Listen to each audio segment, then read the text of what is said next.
கோயம்புத்தூர் தொகுதியை பொறுத்த வரைக்கும் நமக்கு நாம் இந்த சர்ப்ரைஸ்ன்னு சொன்ன தொகுதியில் அது சொல்லியிருக்க மாட்டோம். நம்ம வெற்றி பெறக்கூடிய தொகுதிகள் அப்படின்னு சொல்லி ஒரு 3 தொகுதி நம்ம ஏற்கனவே சொல்லியிருந்தோம். ஒரு 3-4 தொகுதிகள் வந்து கண்டிப்பாக நம்ம வெற்றி பெறுவோம் அப்படின்னு சொல்லிட்டு ஃபஸ்ட் லேயரில் வச்சிருக்கக்கூடிய தொகுதிகளில் உங்களுக்கு கடந்த ஒரு 20 நாட்களாக எல்லா தொகுதிகளிலும் எங்களோட டேட்டாவை கலெக்ட் பண்ணிக்கிட்டு அதுக்கப்புறம் தான் நாங்கள் இங்கே வந்திருக்கோம். நமக்கு வந்து ஒரு 13 தொகுதிகள் கிட்ட வந்து வெற்றி பெறுவதற்கான சாத்தியக்கூறுகள் இருக்குது. பொள்ளாச்சியில் இருக்கக்கூடிய வசந்தராஜன் அப்படின்ற கேண்டிடேட்டு ஒரு ஆர்டினரி பேக்ரவுண்ட்லேருந்து வெளியில் வந்திருந்தாலும் கூட அவங்களோட அந்த ப்ரெசன்ஸை ப்ரூவ் பண்ணுற மாதிரி தான் அந்த தொகுதி முழுக்க நமக்கு பார்க்க முடிஞ்சது. நம்மளால் எங்களுக்கு பூத் கமிட்டி இல்லைனாலும் பரவாயில்ல, எங்களால் வெற்றி பெற முடியும். 100% அதை ப்ரூவ் பண்ணுற மாதிரி தான் இன்றைக்கி நிலைமை இருக்குது. நாங்கள் அண்ணாமலையை ஃபீல்டு பண்ணியிருக்கோம் அப்படின்ற ஒரே காரணத்துக்காக அவங்க என்ன பண்ணாங்க, ஐஎம் அகமதாபாத்லேருந்து ஒருத்தர் கொண்டு ஃபீல்ட் பண்ணாங்க. இது வந்து அதிமுக வந்து ஒரு சில விஷயங்களை மறந்துடுறாங்க.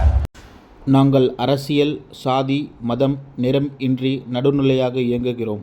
த நியூஸ் டுடே இந்தியா சேனலுக்கு விளம்பரம் மூலம் ஆதரவு தர நினைத்தால் இப்போதே தொடர்பு கொள்ளுங்கள். நன்றி.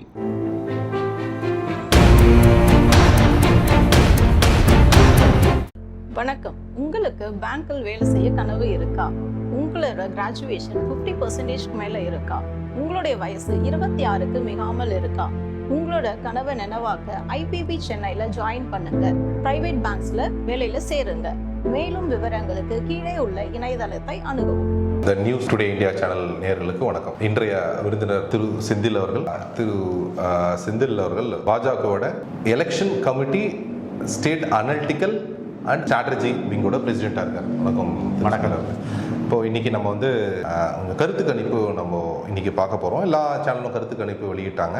இப்போ நீங்கள் உங்களோட அனலிட்டிக்கல் அண்ட் பிரகாரம் உங்களோட கருத்து கணிப்பு என்னென்னு நீங்கள் கொஞ்சம் சொல்லுங்கள் செந்தில் அவர்களே. நம்மளுடைய பாரதிய ஜனதா கட்சி தன்னோட தேர்தல் அறிக்கையை வெளியிட்டு தெளிவாக எத்தனை தொகுதிகள் நம்மளால் ஜெயிக்க முடியுன்ற ஒரு நம்பிக்கையோடு நாங்கள் இன்றைக்கி இங்கே வந்திருக்கோம். தமிழகம் முழுக்க 19 தொகுதிகளில் பாரதிய ஜனதா நேரடியாகும். ஒரு 4 தொகுதிகளில் நம்மளுடைய பாரதிய ஜனதா தாமரை சின்னத்திலும், மீதி உள்ள தொகுதிகள் வந்து உங்களுக்கு கூட்டணி கட்சிகளோட பகிர்ந்து ஒரு வலுவான ஒரு கூட்டணியோட களமிறங்கி இருக்கும். 2014, 2019 பாராளுமன்ற தேர்தல்களும் 2016, 2021 பாராளுமன்ற தேர்தலுக்கும் இடைப்பட்ட வித்தியாசம் ரொம்ப அதிகமாக நமக்கு தெரியுது. நம்மளோட டிராவல் பொறுத்த வரைக்கும் தமிழகம் முழுக்க கடந்த ஒரு 20 நாட்களாக எல்லா தொகுதிகளிலும் எங்களோட டேட்டாவை கலெக்ட் பண்ணிக்கிட்டு அதுக்கப்புறம் தான் நாங்கள் இங்கே வந்திருக்கோம். எங்களுக்கு வெற்றி பெறுவதற்கான சாத்தியக்கூறுகள் உள்ள தொகுதி அப்படின்னு சொல்லி பார்த்தா நமக்கு வந்து ஒரு 13 தொகுதிகள் கிட்ட வந்து வெற்றி பெறுவதற்கான சாத்தியக்கூறுகள் உள்ளது. வெற்றி தோல்வி நிர்ணயம் பண்ணுறது எப்படி அப்படின்னா, இதுக்கு முன்னால் நடந்த ஒவ்வொரு தேர்தல்களும் அதுக்கு முன்னால் இருந்த ஹிஸ்டாரிக்கல் ஃபேக்டை வச்சுக்கிட்டு நம்மளோட என்ன மொத்தமாக எவ்வளோ ஓட்டு வந்திருக்குது, இதுக்கு முன்னால் என்ன வாக்கு சதவீதம் பெற்று இருக்கிறது அப்படின்றத பொறுத்து, ஜாதிய கட்டமைப்புகள் எப்படி இருக்குது, ஒரு ஜாதிக்கு என்ன இருக்குது அப்படின்றத பொறுத்து தான் கேண்டிடேட் போடுவாங்க. அதுக்கு தகுந்த மாதிரி தான் அங்கே வாக்கு சதவீதமும் உயரும் குறையும் அந்த மாதிரியான விஷயங்கள் நடந்திருக்கு. வெற்றி தோல்விகள் நிர்ணயிக்கப்பட்டதும் இதுக்கு முன்னால் பார்த்தீங்கன்னா ஜாதி அடிப்படையிலான வெற்றி தோல்விகள் தான் அதிகமாக இருந்திருக்குது. இந்த தேர்தலில் அது இம்ப்ளிமெண்ட் ஆகுமா இல்லை மாறுமா அப்படின்றது ஒரு பெரிய கொஸ்டின் மார்க்காக இருந்தது நமக்கு. 2023 இந்த 4 மாநில தேர்தல் நடக்கும்போது ஒரு ஓட்டிங் பேட்டர்ன் வந்து மொத்தமாக சேஞ்ச் ஆச்சு. அந்த ஓட்டிங் பேட்டர்ன் என்ன சொன்னிச்சுன்னா, இந்த 4 மாநிலத்திலையும் ஜாதிய கட்டமைப்புகளால் பெரிய மாற்றத்தை உருவாக்கமுள்ள பேட்டர்ன் வந்து சேஞ்ச் ஆச்சு. நான் அந்த பர்டிகுலர் பாயிண்டில் இருந்தால் நம்ம மூவ் ஆகிறோம். எப்படின்னா, 23 நடந்த தேர்தல்கள், அதில் ஜாதிய அமைப்புகளுக்கான ஒரு இம்பேக்ட் எப்படி இருந்துச்சு, பேட்டர்ன் எப்படி சேஞ்ச் ஆச்சு அப்படின்றத வச்சு நம்ம பார்க்குறோம். நம்ம இந்த பாராளுமன்ற தேர்தல் நம்மளை பொறுத்தவரையில் அந்த 4 மாநில தேர்தல் முடிவுகளை ஒட்டியே தான் வரதுக்கான வாய்ப்பு. எந்த கட்சி எவ்வளவு சீட்டு வரும் அப்படின்றத பற்றி இப்போ பேச்சு இல்லை. எப்படி பேட்டர்ன் மாறி இருக்கு அப்படின்றத பொறுத்து நம்மளோட மேனேஜ்மெண்ட், நம்மளோட அந்த டேட்டா கலெக்ஷனும் அதை பேஸ் பண்ணி தான் இருந்துச்சு. உள்ளே எப்படி இருக்குது, மக்கள் எப்படி இருக்காங்க, ஏற்கனவே இருந்த அந்த டேட்டா எப்படி இருக்குது, முதல்ல ஜெயிச்ச கட்சி என்ன, இது எல்லாருமே நார்மலாக வந்து ஒரு ஃபீல் பண்ணுறது எப்படின்னா, போன 2019 தேர்தலில் இந்த கட்சி இந்த இடத்துல ஜெயிச்சிருந்துச்சு, இவ்வளோ ஓட்டு வாங்கியிருந்தது, இவ்வளோ தோற்றுருந்தாங்க. இப்போது ஒரு கிட்டத்தட்ட ஒரு 2 எலெக்ஷனாக ஒரு 10 வருஷமாக பார்த்தீங்க அப்படின்னு சொன்னால் இந்த data management, data oriented, analytics இந்த மாதிரியான குரூப்போட வேலை வந்து அதிகமாக இருக்கிறதா, அவங்க தான் அந்த ஸ்ட்ராட்டஜிஸ்ட், அவங்க தான் வந்து எலெக்ஷனை கண்டக்ட் பண்ண அவங்களோடது மனநிலையை படித்து பண்ணுறாங்க அப்படின்றது மாதிரியான ஒரு பிம்பம் தான் இருக்குது. அது எந்த அளவுக்கு உண்மை அப்படின்றது வந்து நமக்கு ஒவ்வொரு எலெக்ஷன்லையும் வந்து அது பேஸ் பண்ணி வந்துட்டு தான் இருக்குது. நமக்கு இந்த எலெக்ஷனில் இந்த பேட்டர்ன் சேஞ்ச் ஆகிருக்கிறது இங்கே இம்பேக்ட் இருக்க மாட்டதை வச்சு தான் நாம் எடுத்தோம். பாரதிய ஜனதா கட்சியை பொறுத்த வரைக்கும் புதிய மாநில தலைவர் வந்த பின்னால் இதுக்கு முன்னால் இருந்த இரத்தங்களோட புதுசாக ஒரு இரத்தத்தை பாய்ச்சி ஒரு உத்தியோகத்தோட பார்ட்டி எழுப்பி இன்றைக்கி பார்ட்டி வந்து ரொம்ப தெளிவாக நாம் இப்படி தான் பண்ணணும், இத்தனை தொகுதியில் நாம் நிற்கணும், இத்தனை தொகுதியில் நம்மளால் ஜெயிக்க முடியுன்ற ஒரு நம்பிக்கையோட நம்மளோட மாநில தலைவர் அவர்களும் இறங்கியிருக்காங்க. இதை நம்ம இவர் ஒரு பக்கம் வந்து எங்களோட மாநில தலைவர் வந்து நம்ம இவ்வளோ ஜெயிக்க முடியும், இந்த மாதிரி பண்ண முடியும்னு சொல்லும்போது நம்மளுடைய டேட்டா என்ன சொல்லுது அப்படின்றத பற்றியும் நம்ம மேட்ச் பண்ணி பார்த்தோம் அப்படின்னு சொன்னால் எங்களுடைய பாரத பிரதமர் விஸ்வகுரு நரேந்திர மோடி அவர்களுக்கு இருந்த அந்த ஒரு ஆதரவு அலை, மோடி மேஜிக், அது வந்து தமிழ்நாடு முழுக்க நம்மளால் பார்க்க முடிஞ்சுது. எப்படின்னு சொன்னால் ஒரு பிரதமராக மோடி வந்து எந்த அளவுக்கு வெற்றி பெற்றிருக்காருன்றது நமக்கு ஒரு தெளிவாக தெரியுது. அதோட இம்பேக்ட் ஒவ்வொரு தொகுதியிலும் இருக்குது. அது எப்படின்னா நான் முதல்ல சொன்ன 13 தொகுதிகளில் எங்களுக்கு வெற்றிக்கான வாய்ப்பு இருக்குது அப்படின்னு நாம் சொல்லியிருந்தோம். அந்த 13 தொகுதிகளில் 7 தொகுதிகள் ரொம்ப தெளிவாக ஒரு மேஜிக் நடக்கும், கண்டிப்பாக அங்கே ஒரு சர்ப்ரைஸ் இருக்கும்னு நம்மளால் சொல்ல முடியும். அந்த தொகுதிகள்லாம் எது அப்படின்றத மட்டும் நான் ஜஸ்ட் உங்களுக்கு சொல்லிடுறேன். மேஜிக் இருக்கும் அப்படின்னு நாம் எதிர்பார்க்குற தொகுதிகள் என்ன அப்படின்னு சொன்னால் இந்த டெல்டா மாவட்டங்களில் இருக்கக்கூடிய தஞ்சாவூர், நாகப்பட்டினம், அதே போல் இந்த கொஞ்சம் வெஸ்டர்ன் சைடு போனோன்னா பொள்ளாச்சி, இதெல்லாம் பார்த்தீங்கன்னா உங்களுக்கு கட்டமைப்பு எப்படி இருக்குது அப்படின்றத காட்டிலும் எங்களோட மாநில தலைவர் ஒரு முறை சொல்லும்போது ஒரு பேட்டியில் சொல்லியிருந்தாங்க, எங்களுக்கு பூத் கமிட்டி இல்லைனாலும் பரவாயில்ல, எங்களால் வெற்றி பெற முடியும். 100% அதை ப்ரூவ் பண்ணுற மாதிரி தான் இன்றைக்கி நிலைமை இருக்குது. எப்படி கட்டமைப்பு இருக்குன்றது முக்கியமல்ல, கேண்டிடேட்டோட ஃபேஸ் வந்து அவ்வளோ ஸ்ட்ராங்காக இருக்குது. அப்படின்னா பொள்ளாச்சியில் இருக்கக்கூடிய வசந்தராஜன் அப்படின்ற கேண்டிடேட்டு ஒரு ஆர்டினரி பேக்ரவுண்ட்லேருந்து வெளியில் வந்திருந்தாலும் கூட அவங்களோட அந்த ப்ரெசன்ஸை ப்ரூவ் பண்ணுற மாதிரி தான் அந்த தொகுதி முழுக்க நமக்கு பார்க்க முடிஞ்சது நம்மளால்.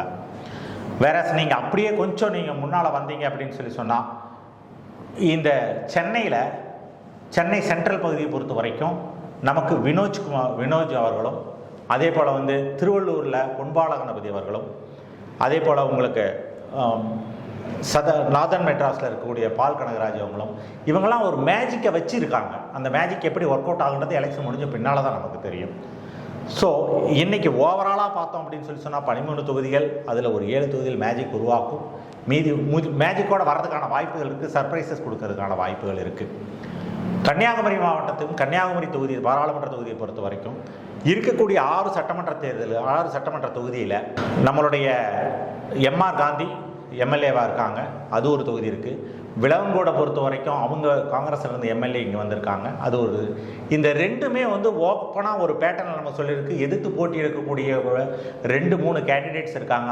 அதிமுகவோட கேண்டிடேட், அதே போல் வந்து காங்கிரஸோட கேண்டிடேட், இவங்க 2 பேருமே வந்து ஒரு சைட் பண்ணுறாங்க. இந்த 2 கேண்டிடேட்டை தவிர 1 more கேண்டிடேட் வந்து நாம் தமிழர் கட்சியில் இருந்திருக்காங்க. இவங்க எல்லாமே கிறிஸ்டியன் ஓரியன்டாக இருக்காங்க. ஸ்ட்ராங் இந்து ஃபேஸாக காட்டக்கூடியது நம்மளோட பொன் ராதாகிருஷ்ணன் அவர்கள். பொன் ராதாகிருஷ்ணனுக்கு வந்து ஏற்கனவே இருக்கக்கூடிய அந்த இம்பேக்ட் வந்து நான் ஏற்கனவே சொன்ன மாதிரி அந்த Modi magic, it is helping more. அதனால் அவர் சாலிடாக வின் பண்ணுறதுக்கான சாத்தியக்கூறுகள் ரொம்ப அதிகமாக இருக்குது. பர்சன்டேஜை பொறுத்த வரைக்கும் நமக்கு பார்த்தோம் அப்படின்னு சொன்னால் விளவன்கோட்டிலையும் உங்களுக்கு எம்ஆர் காந்தியோட இந்த 2 தொகுதியிலுமே நமக்கு கிட்டத்தட்ட 27% 29% வரைக்கும் நமக்கு ஓட்டு வருது, வித்தவுட் எனி இஷ்யூ. அதாவது முதல்ல இருந்த பர்சன்டேஜில் இருந்து நீங்கள் கால்குலேட் பண்ணி நமக்கு எடுக்கப்பட்ட டேட்டா இது எல்லாத்தையும் கால்குலேட் பண்ணி சொல்லும்போது 29% சாதாரணமாக நமக்கு அந்த 2 தொகுதிகள் வந்து. வேற கன்னியாகுமரி, நாகர்கோவில் இந்த மாதிரி தொகுதிகளில் பார்த்தீங்க அப்படின்னு சொன்னால் ஸ்ட்ராங்கான ஆர்எஸ்எஸ் பேஸுடைய இந்த ஏரியாவில் நமக்கு சாலிடாக 30 to 32% ஓட்டு வரைக்கும் நமக்கு இருக்கிறது. ஏன் இந்த அங்கே 29 32 வருது அப்படின்னு சொல்லி பார்த்தோம்னா அந்த ஸ்ட்ராங்காக இருக்கக்கூடிய கன்னியாகுமரி, நாகர்கோவில் 2லேயும் ஆர்எஸ்எஸ்னுடைய டேட்டா வந்து நம்ம தெளிவாக எடுக்க முடியுது. வேற இந்த 2 தொகுதிகளிலும் அதுவும் விளவங்கோடெல்லாம் பார்த்தோன்னா டைரெக்டாக அந்த டேட்டாவை நம்மளால் எடுத்து முடித்த வரைக்கும் நம்மளோட ஸ்ட்ராட்டஜி பொறுத்த வரைக்கும் ரொம்ப தெளிவாக அங்கேருந்து 29%க்கு மேலான ஓட்டுகள் வருது. இது ஓவராலாக கேல்குலேட் பண்ண பார்த்தோம் அப்படின்னு சொன்னால் கிட்டத்தட்ட 6 லட்சம் ஓட்டு வாங்கி நம்ம பொன் ராதாகிருஷ்ணன் அவர்கள் வெற்றி பெறுவார் அந்த கன்னியாகுமரியை பொறுத்த வரையில். முக்கியமான தொகுதியை பற்றி நீங்கள் சொல்லலையே, நம்ம கோயம்புத்தூர் தொகுதி பற்றி நீங்கள் என்ன நினைக்கிறீங்க? என்ன மாதிரியான விஷயங்கள் நடக்கும் கோயம்புத்தூரில்? கோயம்புத்தூர் தொகுதியை பொறுத்த வரைக்கும் நமக்கு நாம் இந்த சர்ப்ரைஸ்ன்னு சொன்ன தொகுதியில் அது சொல்லியிருக்க மாட்டோம். நம்ம வெற்றி பெறக்கூடிய தொகுதிகள் அப்படின்னு சொல்லி ஒரு 3 தொகுதி நம்ம ஏற்கனவே சொல்லியிருந்தோம். ஒரு 3-4 தொகுதிகள் வந்து கண்டிப்பாக நம்ம வெற்றி பெறுவோம் அப்படின்னு சொல்லிட்டு ஃபர்ஸ்ட் லேயரில் வச்சிருக்கக்கூடிய தொகுதிகளில் உங்களுக்கு திருநெல்வேலி, கன்னியாகுமரி, கோயம்புத்தூர் இது 3 நம்ம ஆல்ரெடி வந்து ஏற்கனவே இப்படி தான் வரும், இது ரிசல்ட் பாசிட்டிவாக இருக்கும் அப்படின்னு சொல்லியிருக்காங்க. அஃப்கோர்ஸ் நமக்கு ஒரு எதிர்பார்ப்பு இருக்குது, இது இந்தளவுக்கு வித்தியாசம் வரும் அப்படின்னு சொல்லியிருக்கிறது. அதாவது ஏதோ ஒரு மாநில தலைவர் ஒருத்தர் போட்டியிடுறாரு, ஒரு ஸ்டார் தொகுதி இது அப்படின்ற மாதிரி மட்டும் இல்லாமல் அதுக்கெல்லாம் மேலே போய் அந்த தொகுதியோட டெவலப்மெண்ட்ஸ், அந்த தொகுதியோட மக்களோட மனநிலை அப்படின்னு சொல்லி பார்த்தீங்க அப்படின்னு சொன்னால், கோயம்புத்தூர் என்றைக்குமே ஆர்எஸ்எஸ் பேஸு, என்றைக்குமே இந்து வாக்காளர்கள் அதிகமாக வசிக்கக்கூடிய பகுதி, இந்துக்களுக்கான தொகுதி அது. இதுக்கு முன்னாலேயே நம்மளோட சிபி ராதாகிருஷ்ணன் அவர்கள் வெற்றி பெற்றிருந்தார், வானதி சிட்டிங் எம்எல்ஏ இருக்காங்க அங்கே. ஸோ இந்த மாதிரியான அந்த கன்சாலிடேட்டட் இந்து கன்சாலிடேஷன் இருக்கக்கூடிய அந்த ஏரியாவில் எங்கள் அண்ணாமலை அவர்கள் வெற்றி பெறுறதில் எந்த விதமான தயக்கமும் இல்லை. நமக்கு பர்சன்டேஜ் பொறுத்த வரைக்கும் பார்த்தோம் அப்படின்னு சொல்லி சொன்னால் well ahead of other 2 candidates. நீங்கள் திராவிட முன்னேற்ற கழகத்தோட கேண்டிடேட் ஆகட்டும், அதே போல் திராவிட முன்னேற்ற கழகத்தை கேண்டிடேட் 2 பேருமே வந்து பார்த்தீங்க அப்படின்னா, ஒருத்தர் வந்து ஏற்கனவே மேயராக இருந்தவர், இன்னொருத்தர் வந்து எங்களோட கேண்டிடேட்டுக்காகவே நாங்கள் அண்ணாமலையை ஃபீல்டு பண்ணியிருக்கோம் அப்படின்ற ஒரே காரணத்துக்காக அவங்க என்ன பண்ணாங்க, ஐஎம் அகமதாபாத்திலேருந்து ஒருத்தர் கொண்டு வந்து ஃபீல் பண்ணாங்க. இது வந்து அதிமுக வந்து ஒரு சில விஷயங்களை மறந்துடுறாங்க. எந்த இன்ஸ்டிடியூஷனில் படிக்கிறோன்றது முக்கியமல்ல, அந்த இன்ஸ்டிடியூஷனில் படித்ததை எப்படி இம்ப்ளிமெண்ட் பண்ணுறது தான் முக்கியம். எங்கள் தலைவர் அதை இம்ப்ளிமெண்டேஷன் பொறுத்த வரைக்கும் நோ ஒன் கேன் மேட்ச். அவர் தெளிவாக இருக்கார், தெளிவாக வேலை பார்த்துருக்காரு, அவர் தெளிவாக மக்களுக்கு செய்யக்கூடியவர் அப்படின்றது மக்களும் புரிஞ்சிட்டு இருக்கிறாங்க. உங்களுக்கு அதில் பார்த்தீங்கன்னா பர்சன்டேஜ் வைஸ் நீங்கள் பார்த்தீங்க அப்படின்னா கிட்டத்தட்ட 37% ஓவராலாக நம்மளால் வாங்க முடியும் அந்த தொகுதியில் அப்படின்றது தான் நம்மளோட டேட்டா சொல்கிற விஷயங்களை பொறுத்த வரைக்கும். பல்லடமில் கொஞ்சம் கம்மியாக இருக்குது, ஒரு 32, 31 அந்த ரேஞ்சில் இருக்குது. மற்ற தொகுதிகள் எல்லாமே தெற்கு கோவை தெற்கு பொறுத்த வரைக்கும் சாலிடாக நம்ம சப்போர்ட்டாக இருக்குது. ஸோ அது ஏற்கனவே நம்ம எம்எல்ஏவாக இருக்கக்கூடியவங்க அவங்களோட ஒர்க்கிங் ஸ்டைல் அண்ட் பேட்டர்ன் இதெல்லாம் மக்கள் வாட்ச் பண்ணிகிட்டு இருக்கிறாங்க. வாட்ச் பண்ண வரைக்கும் இந்த 2 தொகுதி கன்னியாகுமரி, கோயம்புத்தூர் இது 2மே பார்த்தீங்கன்னா சிட்டிங் எம்எல்ஏ நமக்கு உள்ள தொகுதிகள். அதனால் நம்மளோட ஒர்க்கிங் ஸ்டைல் தெரியும், பேட்டர்ன் தெரியும், ஐடியாலஜி தெரியும். அந்த ஒரே காரணத்துக்காக ஒரு தம்பிங் மார்ஜின் அப்படின்னு சொல்லுவாங்க இல்லைங்களா, அந்த மாதிரி தம்பிங் மார்ஜினோட எங்களோட அண்ணாமலை எதில் இருக்க டெபாசிட் எடுக்க வைப்பாரா அந்த அளவுக்கு எடுப்பாருன்றீங்களா? தம்பிங் மார்ஜின்னா நீங்கள் அப்படி கண்டிப்பாக நிச்சயமாக ஒரு இது வெரி சிம்பிள். 21 லட்சம் ஓட்டு இருக்கு ஆவரேஜாக, அங்கே 21 லட்சம் ஓட்டு கிட்ட இருக்குன்னு நினைக்கிறேன். எப்படினாலும் உங்களுக்கு 15 லட்சம் 16 லட்சம் ஓட்டு போலாம், குறைஞ்சபட்சம் 16 லட்சம் ஓட்டு போலாகிறதுல நாங்களே வந்து ஒரு 7 லட்சம் வாக்குகள் வரைக்கும் எங்களால் எடுக்க முடியுது, 6-7 லட்சம் வாக்குகள் வரைக்கும் எடுக்க முடியுதுன்னா naturally other may get lesser then that அவங்களுக்கு வந்து டெபாசிட் போகிறதுக்கான வாய்ப்புகளும் இருக்கலாம்.